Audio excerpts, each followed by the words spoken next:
কাগজের প্রস্তুতির মধ্যে সর্বপ্রথম হচ্ছে আপনি অনলাইনে আবেদন করে এরকম একটা এই যে বিআরটি এর অনলাইন থেকে ওয়েবসাইট থেকে আপনি যে আবেদন করবেন ফিটনেসের জন্য, আবেদন করলে আপনাকে এরকম একটা দেখেন, আমি 8/7/26 তারিখে ফিটনেস করতেছি। তো এরকম একটা আপনার অনলাইন ফর্ম ফিল আপ করবেন। ফিল আপ করার পর যে গাড়ির নাম্বার, তারপর হচ্ছে সিরিয়াল নাম্বার দিয়ে, অর্থাৎ সিস্টেমেটিক ওয়েতে আপনার যা যা করার দরকার সব কিছু তথ্য এখানে পাবেন। অনলাইন থেকে এটা ফিল আপ করে এই যে আপনার সিরিয়াল নাম্বার দিয়ে দিব আগামীকালকে সকাল 9টায়, এই যে প্রথম স্লটে 9টা থেকে 10টা, অর্থাৎ ওই টাইমের মধ্যে আপনি যে বিআরটি থেকে করাবেন ওই বিআরটি এর এলাকায় চলে যাবেন। হ্যাঁ, টাইম মতো চলে যাবেন। এরপর তো ওইখানে সিস্টেম ওয়াইজ আপনি যখন যাবেন, তো যাওয়ার আগে যে কাজটা হয়েছে, যাওয়ার আগে আপনাকে কি কি ডকুমেন্ট নিতে হবে এই ফিটনেস করার জন্য। তো আমি দেখেন কি কি ফিটনেস করার জন্য কি কি ডকুমেন্ট নিছি। তো এই যে আপনার অনলাইন আবেদনের এই যে ফর্মটা, সিরিয়াল নাম্বার, এগুলো আপনি অনলাইন থেকে নেবেন প্রিন্ট আউট করে। নেওয়ার পরে এখানে যে আপনার ফিটনেসের যে কাগজ আছে সেই কাগজটা আপনি উপরে দিলেন। তারপরে সে অনলাইন যে ইয়েটা আছে, ফর্মটা আছে, সিরিয়ালটা এটা দিলেন।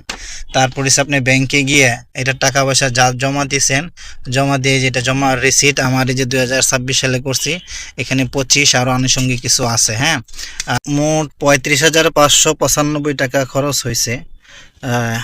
তো কম বেশ হইতে পারে অনেকের বিভিন্ন কারণে, জরিমানা বা আনুষঙ্গিক অন্যান্য কারণে যোগ কম বেশ হইতে পারে। হ্যাঁ, 35,595। আমার এসে প্রাইভেট কার 2007-এর মডেল। হ্যাঁ, কার সেলুন 5 সিটের। ঠিক আছে, যা হোক। তারপরে যে মানি রিসিটগুলো দেওয়া হলো, ডকুমেন্ট মানি রিসিট।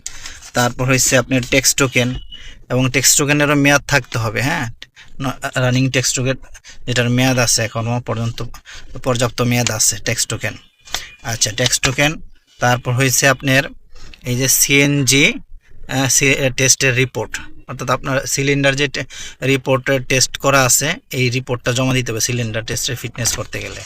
ঠিক আছে, এরপর হয়েছে আপনার যে ই3, হ্যাঁ, ই3 ইনকাম ট্যাক্সের যে কাগজ আছে, হ্যাঁ, ই রিটার্ন ইনকাম ট্যাক্সের এই কাগজটা জমা দিতে হবে।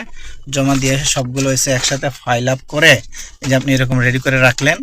রাখার পরে সকালবেলা আপনি হয়েছে নির্ধারিত পয়েন্টে চলে যাবেন বিআরটি কেন্দ্রে। যাওয়ার পরে এখানে গাড়ির যে সিরিয়াল আছে সিরিয়ালে অপেক্ষা করবেন।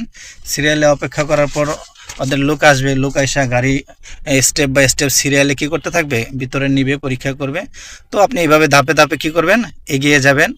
আর সবসময় চোখখান খোলা রাখবেন, যে ওইখানে অনেক সময় দেখা যায় মাইক দিয়ে ডাকে, হয়তো কেউ ব্যস্ত থাকে, শুনে না, অন্য কাজে থাকে, খেয়াল করে না। এভাবে কিন্তু অনেক সময় দেরি হয়ে যায় বা ম্যাজিস্ট্রেট চলে যায়।